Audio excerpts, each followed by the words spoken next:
Hey, students, let me try this again and do a little better of trying to explain how to get on the virtual desktop. So let me start here on my Google page here, and let me just type in vmview.sbcc.edu and hit enter.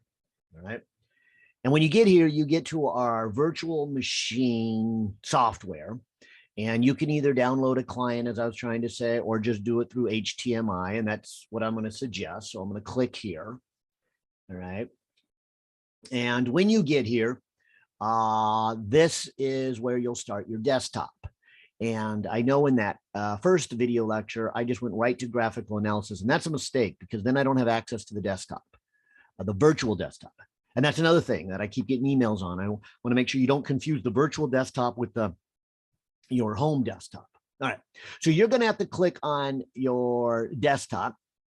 And sadly, I can't really click on the student one. It just crashes on me because I'm not a student.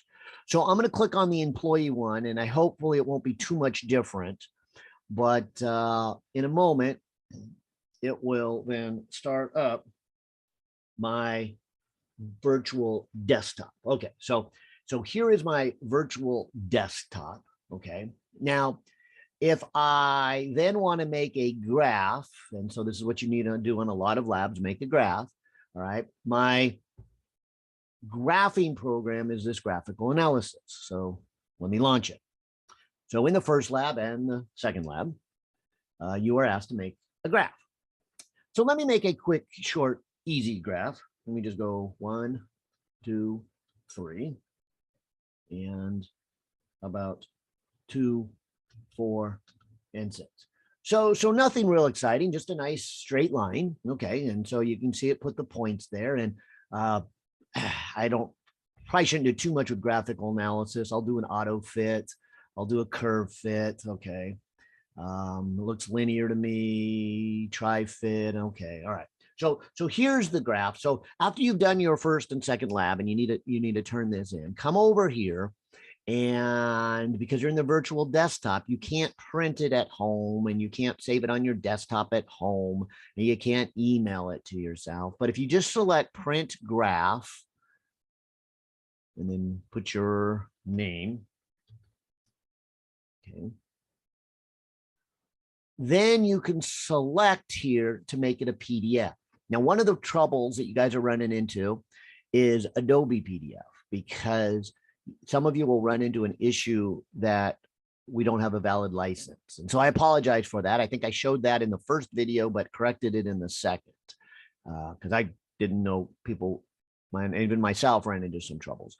But this is where you want to go right here, Microsoft Print to PDF. So I'm going to click on that. Okay. And then when I click OK, and it's a little slow here. Oh, that was quicker than I thought. You will get then a place where it says desktop. Now, this is your virtual desktop that you can type in the name of it. Why don't I call it PDF test? Okay, so keep that in mind, and I'm going to hit save. And if everything worked well, it has saved it as a PDF on my virtual desktop. All right, now be careful here. Let me come over here to the upper right-hand corner. That's the other thing. If I miniaturize right here, that is graphical analysis, that will show me my virtual desktop. But if I do this one, I will miniaturize my home screen and I'll go to my home desktop. So I've got two desktops running right now. Okay, so I'm going to make sure I do this one here. See, and I get my school virtual desktop. All right, and the program that I just saved right there, and it's got the PDF icon, is right there on my virtual desktop. So now what I can do is go to Canvas and upload this. And so I can start a browser And so I'll start a Google browser here. And again, this is within the virtual desktop.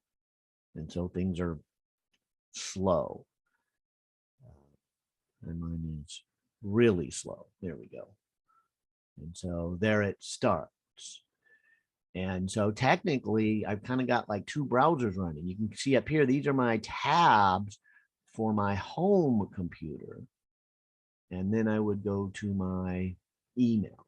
And so maybe I just click, go to my Gmail. And I need to set it up and sign in because I've never signed in to my email from the virtual desktop. Maybe I won't, but I hope you see the idea. Do not confuse your virtual desktop with your home desktop. Very easy to do. All right. Well, that's it. Hopefully that helped.